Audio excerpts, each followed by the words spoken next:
Why are you doing this? Because I told you to kneel! You're being recorded. Nobody's gonna believe you! Derek, that's enough. Get on your knees, girl. The command cut through the afternoon traffic like a gunshot. Maya Richardson froze beside her black sedan, both hands still raised where the officer could see them. The July sun hammered down on the road, turning the pavement into a sheet of heat. Cars moved slowly through the intersection, drivers glancing over before continuing on. Nobody knew what had happened before this moment. They only saw a black woman in a Navy business suit, standing beside a police cruiser, facing an officer whose hand rested near his belt. "Now, sir, I just need to explain. Did I ask you to talk?" Maya swallowed. "No, sir." The officer stepped closer, then stopped talking. "Get on your knees. I haven't done anything wrong." For a moment, Maya simply stared at him. Not because she didn't understand the order, because she understood exactly what was happening. She had been driving home from a professional meeting. When the patrol lights appeared behind her, she had pulled over immediately, turned off the engine, lowered the window, put both hands on the steering wheel. She had done everything she had been taught to do. Everything people tell you to do when you want a traffic stop to end safely. But Officer Derek Callahan wasn't interested in ending it. He wanted control. 15 years on this badge, he said, tapping his chest. "I decide what's wrong," his voice carried across the road. Maya glanced toward the sidewalk. A mother stood beside a 7-year-old boy, both watching silently. The boy looked confused. The mother looked uncomfortable. Neither moved. Callahan pointed toward the pavement. "You kneel." Maya's heart began beating faster, but she kept her voice calm. "Officer, I'm cooperating. Please don't escalate this." That sentence seemed to anger him even more. "You're giving me instructions now." "No, you're questioning me." "No, sir." "Then get down." Maya slowly lowered herself. Her knee touched the asphalt. It immediately pushed through the fabric of her pants. Callahan watched without blinking. "Both knees." Maya looked up. "Sir." Both knees. She lowered herself completely. The asphalt burned beneath her. For 7 seconds, nobody spoke. Then Callahan leaned toward her. "You people always think the rules don't apply to you." "Oh." Maya's expression changed. Not into anger, not fear. Something quieter, something more deliberate. She looked at his badge, then at the small camera attached to his uniform, then at the patrol vehicle. She memorized everything. Callahan noticed her looking. "What are you staring at?" "Nothing good." He grabbed her wrists and pulled them behind her back. The handcuffs clicked shut. Maya winced as the metal tightened. "Those are too tight. You'll survive." She looked toward the sidewalk again. The little boy was still watching. "Mommy," he whispered. "Why is that lady on the ground?" His mother pulled him closer. Maya heard the question for a second. Something inside her nearly broke. Not because of the pain, because of what the child was learning. He was learning that a uniform could make someone look powerful. He was learning that a person could be treated unfairly and everyone around them could simply keep walking. But Maya also knew something else. A badge was supposed to represent responsibility, not superiority. Police officers were supposed to protect people, not humiliate them. And black women should not have to prove their humanity. Before they deserve dignity. Callahan stepped around her. "Maybe this will teach you some respect." Maya closed her eyes for one brief moment, then opened them. "Officer Callahan." He stopped. "How do you know my name?" Maya looked at his badge. "You're wearing it." He stared at her. She gave no further explanation. Callahan laughed. "You think you're clever. No, then why are you smiling?"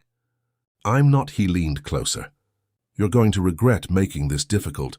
Maya looked straight ahead. "I haven't made anything difficult." Callahan turned toward his partner. "You hear that she still thinks she's in charge?" His partner, Officer Elena Rodriguez, had just arrived from the second patrol vehicle, but unlike Callahan, Rodriguez didn't smile. Her eyes moved from Maya's restrained hands to the scorching asphalt beneath her knees, then to Callahan. "Derek, what?" Rodriguez hesitated. "Maybe we should—" "I've got it." He cut her off immediately. Maya heard every word. She remembered the exact time, the exact location, the exact badge number, the exact words, and as Callahan walked away, believing the encounter had ended in his favor, Maya remained perfectly still, staring at the tiny camera recording everything. The red and blue lights continued flashing across the side of Maya's face. As she remained on her knees, the traffic had started moving again, but people were still watching. A man in a pickup truck slowed down long enough to stare. A woman waiting at the crosswalk lifted her phone, recording from a distance. Nobody came closer. Nobody asked if Maya was okay. And somehow, that silence felt almost as painful as the asphalt beneath her. Officer Callahan walked back toward her, adjusting the radio on his shoulder. "You really think anyone is going to believe you?" Maya raised her eyes slowly. She didn't answer immediately. She understood something about people like Callahan. They didn't just want obedience. They wanted fear. They wanted the person in front of them to look small enough to confirm that they were powerful. Maya refused to give him that satisfaction. "I don't know what anyone will believe," she said calmly, "but I know what happened." Callahan laughed. "You're still talking." "I answered your question." His smile disappeared. For a moment, the two simply looked at each other. Then Callahan crouched slightly. "You're going to learn something today." Maya remained silent. "When an officer gives you an order, you follow it, you don't debate. You don't question. You don't challenge." Maya looked at him. "Is that what you believe?" Callahan's eyebrows tightened. "What, that people should never question authority?" He stared at her as if she had just insulted him. "You're making this worse for yourself." Maya lowered her eyes. "No, officer." "You are." Callahan stood upright. His partner, Elena Rodriguez, looked uncomfortable. "Derek." "She's cooperating." Callahan turned sharply. "I didn't ask for your opinion." Rodriguez went quiet. Maya noticed that. She noticed everything. The way Rodriguez avoided eye contact. The way Callahan spoke over her. The way his body camera remained pointed toward the scene. The way his patrol car was positioned. The way the woman across the street kept recording. The way a small boy was still staring at her. Every detail mattered. Maya had learned long ago that people often reveal themselves when they believe nobody is paying attention. Callahan believed he was dealing with a frightened woman who had no power. He didn't understand that Maya wasn't trying to win an argument on the side of a road. She was documenting a moment. And sometimes the most dangerous person in a confrontation isn't the loudest person. It's the one who stays calm enough to remember everything. Callahan stepped behind her. "You're going to spend some time sitting in the back of my cruiser." "For what?" He paused. Maya immediately knew the question had irritated him. "You were interfering with the traffic stop. I was answering your questions. You were being argumentative. I was asking what I had done." Callahan looked at Rodriguez. "You hear this?" Rodriguez hesitated. "Yes, she's being argumentative." Rodriguez didn't respond. Callahan looked back at Maya. "Maybe you should learn when to keep your mouth shut." Maya took a slow breath. Maybe everyone should learn when to use their authority responsibly. The air seemed to change. Callahan stepped closer. "You think that badge means nothing?" "No, then what does it mean?" Maya looked at the badge on his chest. "It means people trust you with power for the first time." Callahan didn't have an immediate response. Maya continued quietly, "And that trust comes with responsibility." Rodriguez looked down. The words seemed to reach her. Callahan, however, only became angrier. "You don't get to lecture me about responsibility." "I wasn't lecturing you." "Then what were you doing answering your question?" Callahan shook his head. "You people always have something to say." Maya's face became completely still. She had heard the phrase before too many times. Not always from police officers. Sometimes from strangers. Sometimes from people who believed a black woman speaking confidently was being disrespectful. But Maya had learned something important. Dignity does not require permission. A woman doesn't become difficult because she asks questions. A citizen doesn't become dangerous because she knows her rights. And a police officer doesn't become more honorable by demanding obedience without accountability. Callahan reached down and checked the cuffs. Maya winced. Rodriguez noticed. "Derek, those are tight. They're fine." Her hands are turning red. "I said they're fine." Rodriguez looked at Maya. Their eyes met for half a second. There was an apology in Rodriguez's expression. Maya saw it. She didn't judge her. Not yet, because Maya knew that fear could make good people stay silent. But silence could also allow bad behavior to continue. And somewhere inside Rodriguez, Maya suspected there was a part of her that already knew this stop had crossed a line. Callahan stepped away again. What's your name, Maya Richardson, occupation? Maya paused. She looked toward the worn leather briefcase sitting beside her car. The government seal on its side was barely visible. Beneath the scratches, Callahan followed her gaze. What do you do? Maya looked back at him. I work in law. Callahan smirked. Of course you do. He laughed under his breath. You people always think you're lawyers. Maya said nothing.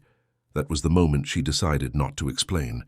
Not because she was afraid, because timing mattered. Callahan thought he had just insulted an ordinary woman. He had no idea that the person he was humiliating had spent months studying cases involving officers who believed a badge placed them above consequences. He had no idea that his own body camera was recording every word. He had no idea that his partner had already begun questioning what he was doing, and he certainly had no idea that the woman kneeling in front of him was quietly building the strongest evidence against him. Callahan walked back toward his patrol car with the confidence of a man who believed the situation was already under his control. He didn't look back at Maya. He didn't need to in his mind.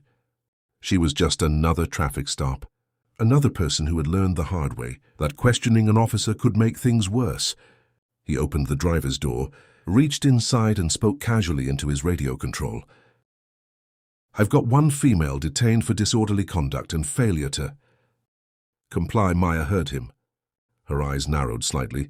She hadn't been disorderly. She hadn't threatened him. She hadn't resisted, but she didn't argue. Not now. She simply listened every word. Every pause, every accusation, every lie. Officer Rodriguez stood beside the cruiser, looking increasingly uncomfortable. Derek, she said quietly. Are you sure that's what we're putting in the report, Aga? Callahan looked at her. That's what happened. Rodriguez glanced toward Maya. She hasn't resisted once. Callahan's expression hardened. Don't start. I'm not starting anything. Then don't question me in front of a detainee. Rodriguez went silent. Maya watched the exchange carefully. Then she looked toward the small camera attached to Callahan's uniform. A tiny red indicator was blinking, recording. She knew exactly what that meant. Callahan was creating evidence against himself. Without realizing it, Maya slowly lowered her gaze toward the road. Her knees still burned, her wrists hurt. Her suit was stained with dust, but her mind was clear. She whispered so quietly that only she could hear herself. 32 Maus, the exact time. She repeated it once too, Vi. Then she looked at Callahan's badge officer, Derek Callahan. She memorized the number beneath his name. Then she looked toward his patrol vehicle. Unit number, license plate. Camera position, everything. A woman across the street was still recording. Maya noticed her. The woman lowered her phone. When Callahan looked in her direction, Maya gave her the smallest nod. A silent message, keep recording. The woman raised the phone again. Callahan didn't notice. He was too busy believing he had one. That was his mistake. Maya understood something that people often forget about power. Real power doesn't always announce itself. Sometimes it sits quietly, sometimes it listens, sometimes it lets an arrogant person talk long enough to expose exactly who they are. Callahan returned to Maya. Stand up, Maya tried. The cuffs made it difficult. Her knees were stiff from the heat. Rodriguez moved forward. Let me help her. I've got it. Callahan pulled Maya upward. She steadied herself for a moment. Her eyes met Rodriguez's. Officer, Maya said softly. You know this isn't right. Rodriguez looked away. I just follow procedure. Maya answered calmly. Procedure doesn't replace judgment. Rodriguez looked back at her. That sentence stayed with her. Callahan opened the cruiser door. Get inside. Maya took one step, then stopped. Am I being arrested? Callahan hesitated. You're being detained for what? Failure to comply with what? Callahan stared at her. Maya waited. He had no answer, not one that could survive scrutiny. Finally, he said, We'll sort it out downtown. Maya nodded. All right. She entered the cruiser. Callahan closed the door. As he walked away, Maya looked through the window at the flashing lights. She wasn't thinking about revenge. She was thinking about accountability. Because there was a difference. Revenge says, I want you to suffer. Justice says, I want this to stop happening. And Maya knew exactly which one she wanted. Inside the patrol car, she noticed a small reflection in the window. Her face looked tired, but her eyes were steady. She thought about every person who had ever been forced to stay silent because they were afraid of what might happen if they spoke. She thought about black women who had been told they were too angry when they defended themselves, too loud when they asked questions, too confident when they demanded respect. And she thought about the officers who still remembered why they had taken an oath in the first place. Because not every officer was like Callahan. There were police officers who protected strangers during storms, officers who knocked on doors during emergencies, officers who risked their lives for people they had never met. A badge itself was not the enemy. Abuse of the badge was that distinction mattered. Maya closed her eyes for a moment, then opened them. "Keep talking," she whispered outside. Callahan was laughing with another officer. He had no idea the camera had captured his words. He had no idea a civilian had recorded the scene. He had no idea Rodriguez was already questioning the report. And he had absolutely no idea who Maya Richardson really was. 3 weeks later, that same man would walk into a federal courtroom wearing his immaculate uniform, convinced his 15 years of service would protect him. He would take the witness stand. He would raise his hand. He would swear to tell the truth. And then he would tell the jury a story that Maya already knew was false. Because while Callahan believed the roadside incident was the end of the story, for Maya it was only the beginning. And when the truth finally came out, it wouldn't arrive with shouting. It would arrive through evidence, through witnesses, through recordings, through records, and through one calm black woman who had refused to let humiliation become the final chapter of her story. That is the lesson Maya wanted people to remember. Never confuse someone's silence with weakness, and never confuse authority with permission to abuse it. If you've ever seen someone use power to humiliate another person, tell us in the comments what you believe should happen when authority crosses the line, and if you believe good police officers deserve respect, while abuse of power deserves accountability. Share this story with someone who believes the same. Subscribe to The Justice Verdict for more stories about justice, courage, consequences, and people who refuse to be defined by the moment someone tried to break them. And tell us what you want to see next. Another powerful black woman exposing corruption, a whistleblower taking down a corrupt police department, or a cop discovering that the person he underestimated was the one person who could hold him accountable. Your comment could decide our next story.